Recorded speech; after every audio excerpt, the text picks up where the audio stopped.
As Americans, we are guaranteed certain rights, these being life, liberty, and the pursuit of happiness.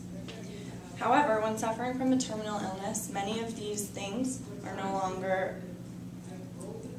exist. This is why I believe that when suffering from these illnesses, there should be options concerning how they should end their life. Good morning, my name is Emily Grunewald. Earlier this semester, I shared with you all a story about my mother and her life-threatening disease. After multiple diagnoses of her life expectancy, I started doing extensive research into her options for end-of-life care. One of the topics that I studied was physician-assisted suicide. Thankfully, in my case, this measure wasn't deemed necessary. However, I do believe that it should be an option for those who could benefit from it. Today, I want to propose a policy in which terminally ill adults have the ability to legally and voluntarily end their lives with a certified professional present. This idea is known as physician-assisted suicide.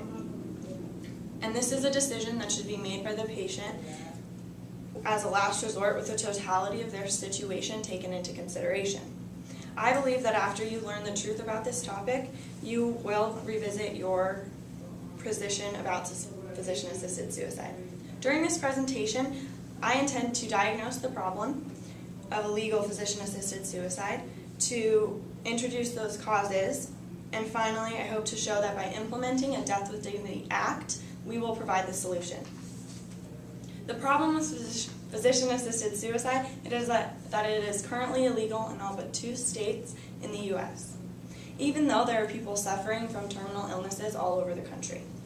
According to SurveyMonkey, when asked if anyone knew where the Death with Dignity Act was implemented, only 16% of those who responded said that it was in Oregon or Washington, which is correct. The Death with Dignity Act went into effect in 1998 in Oregon, followed shortly by Washington in 2008. It isn't surprising that many of you did not know the answer to this question, seeing as how all states have their own laws according to this jurisdiction. Patients' Right Council explains that 7 states follow the common law, which is based on principles and customs.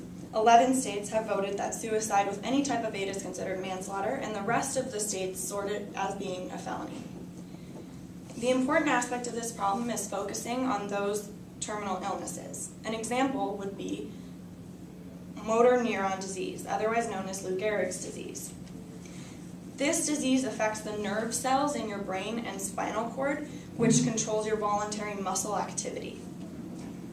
This disease attacks hard and fast, and there is no known cure, with only one medication out there for the patients with sole responsibilities to prolong their life in mere months, without relieving any of the symptoms.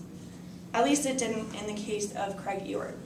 He was diagnosed 5 months before his assisted suicide. At the time of his death, he was unable to function at all without the assistance of someone else.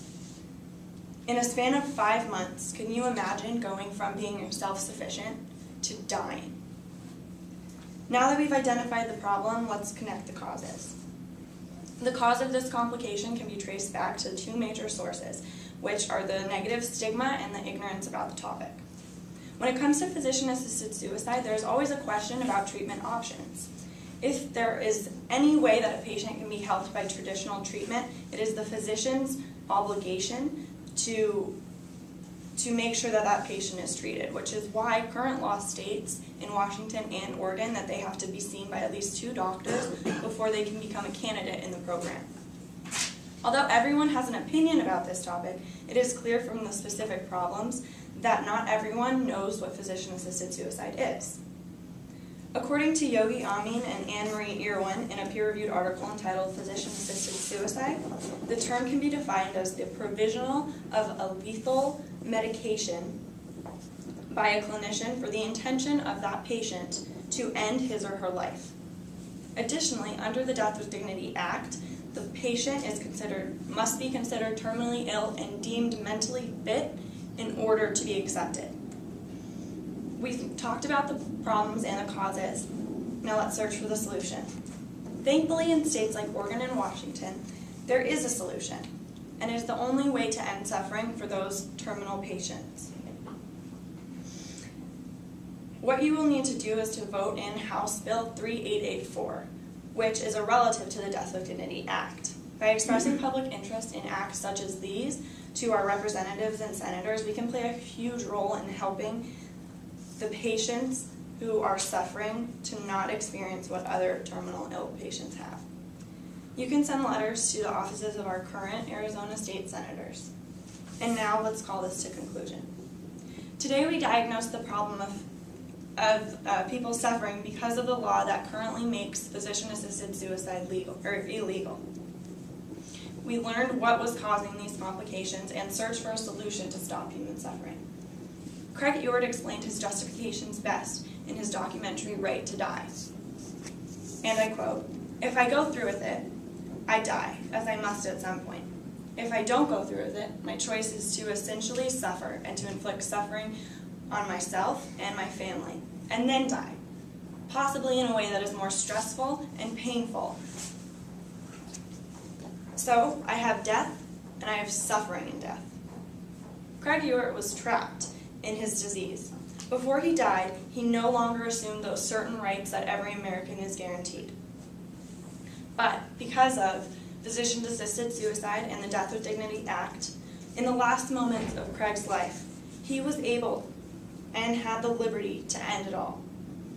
He could allow his family the pursuit of happiness with the knowledge that he would no longer be suffering, and they would no longer be suffering, because finally, Craig was free from his terminal disease. Thank you for listening. If you have any questions, I'd love to answer them.